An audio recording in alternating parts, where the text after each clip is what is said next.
Selamat datang pemirsa, kembali lagi bersama Kasih Fakta. Dalam kesempatan kali ini, kami akan membahas sebuah pertanyaan yang sering muncul setiap kali konflik memanas di Timur Tengah.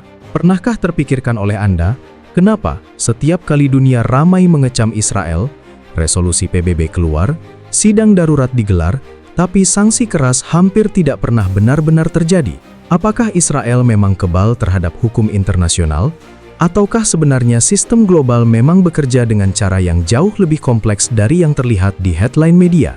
Di balik ruang sidang PBB, ada mekanisme veto, ada kepentingan strategis, dan ada desain sistem sejak 1945 yang jarang dibahas secara terbuka. Kali ini, kita akan membongkar pelan-pelan, berbasis fakta dan tanggal kejadian yang jelas, agar gambarnya utuh dan tidak sekadar opini. Tapi sebelum lanjut, jangan lupa klik like dan subscribe, supaya kamu gak ketinggalan fakta-fakta menarik lainnya.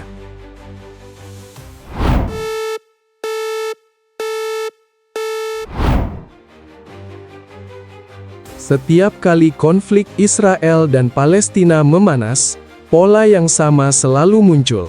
Sidang darurat digelar, pernyataan keras bermunculan, resolusi dikeluarkan. Dunia internasional tampak bergerak cepat.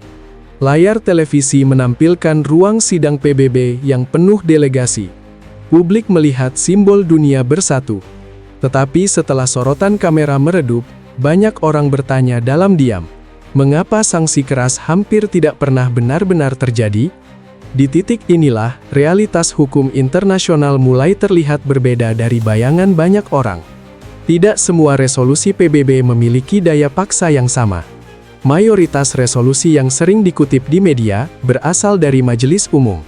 Badan ini mewakili seluruh negara anggota dan memang dapat mengeluarkan kecaman politik yang kuat. Namun resolusi Majelis Umum pada dasarnya bersifat rekomendasi. Ia mencerminkan opini kolektif, bukan perintah yang otomatis mengikat. Kewenangan yang benar-benar bisa menghasilkan sanksi berada di Dewan Keamanan. Badan ini terdiri dari 15 anggota, termasuk 5 anggota tetap yang memiliki hak veto. Keputusan substantif hanya dapat berjalan jika tidak ada veto dari salah satu anggota tetap. Mekanisme ini tertulis dalam Piagam PBB sejak 1945, ketika arsitektur global dirancang setelah Perang Dunia Kedua. Sejak awal, sistem ini memang memberi ruang khusus bagi kekuatan besar untuk menentukan hasil akhir. Jejak peristiwa beberapa tahun terakhir memperlihatkan bagaimana mekanisme itu bekerja secara konkret. Pada 20 Februari 2024, rancangan resolusi gencatan senjata di Gaza yang diajukan Aljazair diveto oleh Amerika Serikat. Dukungan mayoritas tidak cukup untuk meloloskan keputusan tersebut. Sebulan kemudian, pada 25 Maret 2024, resolusi 2728 yang menuntut gencatan senjata selama Ramadan akhirnya diadopsi, karena Amerika Serikat memilih abstain, bukan memveto. Perubahan satu sikap itu langsung mengubah hasil. Pada 18 April 2024, Dewan Keamanan kembali bersidang terkait rekomendasi keanggotaan penuh Palestina di PBB.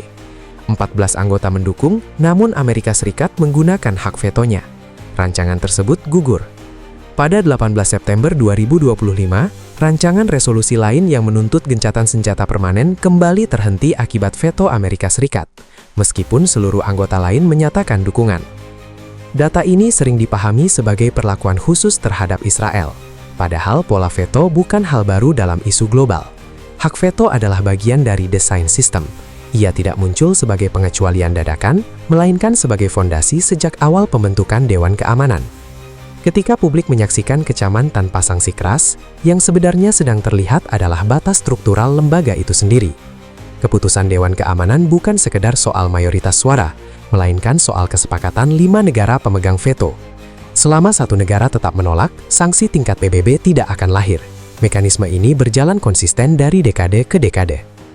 Disinilah muncul jarak antara idealisme dan realitas.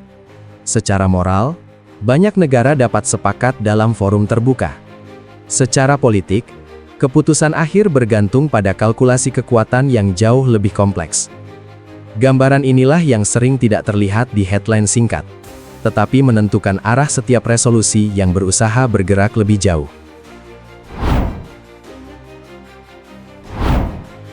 Ketika jalur Dewan Keamanan menemui kebuntuan, perhatian publik biasanya beralih ke pengadilan internasional. Banyak yang beranggapan proses hukum global dapat berjalan tanpa hambatan politik. Kenyataannya lebih rumit. Sistem hukum internasional memang ada dan aktif, tetapi cara kerjanya tidak menyerupai pengadilan nasional yang memiliki aparat penegak sendiri. Palestina resmi menjadi pihak Rome Statute pada 1 April 2015. Langkah ini membuka pintu bagi Mahkamah Pidana Internasional atau ICC untuk memiliki yurisdiksi atas dugaan kejahatan yang terjadi di wilayah yang diakui sebagai teritorial Palestina. Setelah proses awal yang panjang, pada 5 Februari 2021, Majelis Pra-Peradilan ICC memutuskan bahwa pengadilan memiliki yurisdiksi teritorial atas situasi tersebut. Keputusan ini menjadi dasar penting untuk tahap berikutnya. Kurang dari sebulan kemudian, pada 3 Maret 2021, Jaksa ICC mengumumkan dimulainya penyelidikan formal terkait dugaan kejahatan perang dan kejahatan terhadap kemanusiaan. Proses hukum ini berjalan paralel dengan dinamika politik global yang terus berubah. Pada 20 Mei 2024, Jaksa ICC mengajukan permohonan surat perintah penangkapan terhadap sejumlah pihak terkait konflik tersebut. Pada 21 November 2024, ICC menyatakan telah mengeluarkan waran terhadap Benjamin Netanyahu dan Yoav Gallant, bersamaan dengan perkara terhadap pemimpin Hamas. Secara hukum, penerbitan waran adalah langkah serius, namun pelaksanaannya tidak otomatis. IC tidak memiliki aparat polisi sendiri. Pengadilan ini bergantung sepenuhnya pada negara anggota untuk melakukan penangkapan jika tersangka berada di wilayah mereka. Realitas ini terlihat jelas pada 2-6 April 2025 ketika Netanyahu melakukan kunjungan resmi ke Hungaria. Negara tersebut tidak melakukan penangkapan. Pada 3 April 2025, pemerintah Hungaria bahkan mengumumkan proses keluar dari ICC, memperlihatkan bahwa kepatuhan pada lembaga internasional tetap ditentukan oleh keputusan nasional. Di sisi lain, dinamika politik juga menyentuh langsung pengadilan. Pada 5 Juni 2025, pemerintah Amerika Serikat menjatuhkan sanksi terhadap 4 hakim ICC. Tindakan ini memperlihatkan bahwa lembaga hukum internasional pun tidak terlepas dari tekanan geopolitik. Jalur lain yang sering disorot adalah Mahkamah Internasional atau ICJ. Pada 29 Desember 2023, Afrika Selatan mengajukan gugatan terhadap Israel.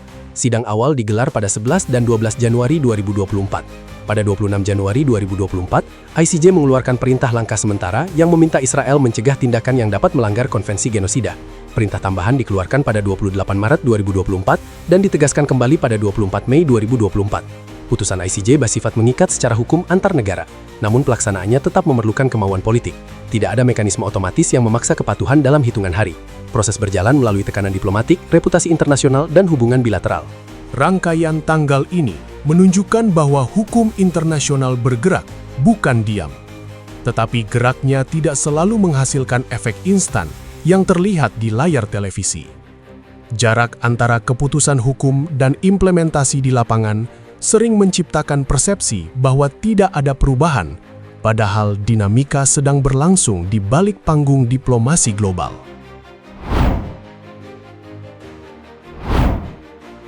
Ketika seluruh potongan peristiwa ini disusun, gambaran yang muncul bukan tentang satu negara yang berada di atas hukum, melainkan tentang struktur sistem internasional itu sendiri.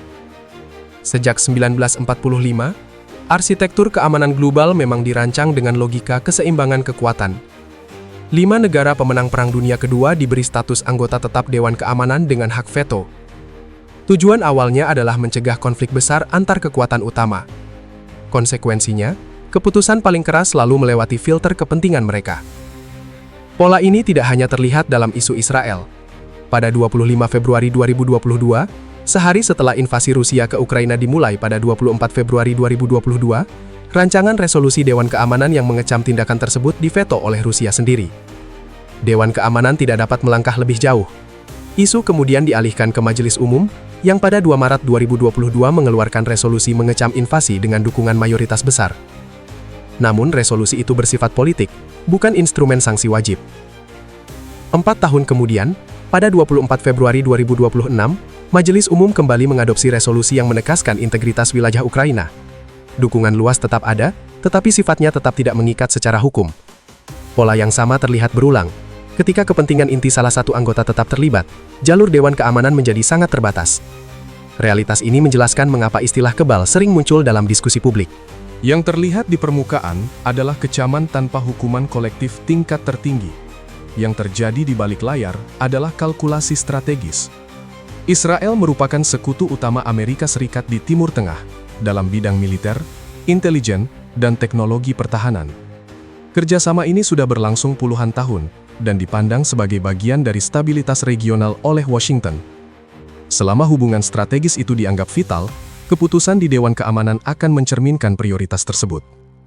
Namun, konsekuensi tetap muncul melalui jalur berbeda.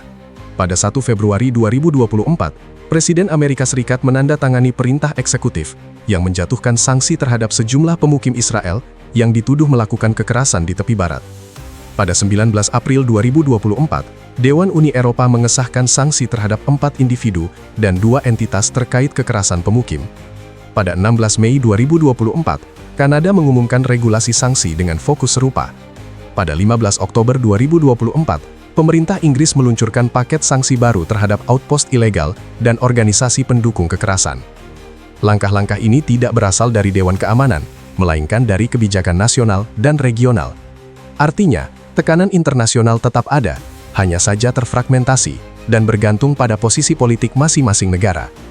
Dinamika juga bisa berubah. Pada 20 Januari 2025, laporan menyebutkan Presiden Amerika Serikat yang baru mencabut sanksi pemukim yang diterbitkan setahun sebelumnya. Kebijakan luar negeri memang sangat dipengaruhi oleh perubahan kepemimpinan.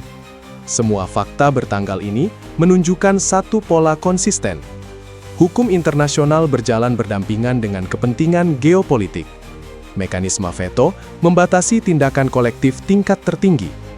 Pengadilan internasional memerlukan kerjasama negara untuk menegakkan keputusannya. Sanksi dapat muncul melalui jalur nasional atau regional, tetapi sifatnya tidak seragam dan dapat berubah sesuai dinamika politik domestik. Gambaran tersebut memperlihatkan bahwa istilah kebal lebih merupakan persepsi yang lahir dari ekspektasi ideal tentang bagaimana PBB seharusnya bekerja. Sistem global yang ada saat ini dibentuk dalam konteks sejarah tertentu dan tetap beroperasi dengan logika keseimbangan kekuatan. Selama desain itu tidak berubah, keputusan besar akan terus melewati lapisan pertimbangan strategis yang seringkali tidak terlihat di permukaan pemberitaan. Dunia internasional sering terlihat tegas di atas kertas, tetapi bergerak hati-hati dalam praktiknya. Yang tampak di layar hanyalah sidang, kecaman, dan pernyataan keras.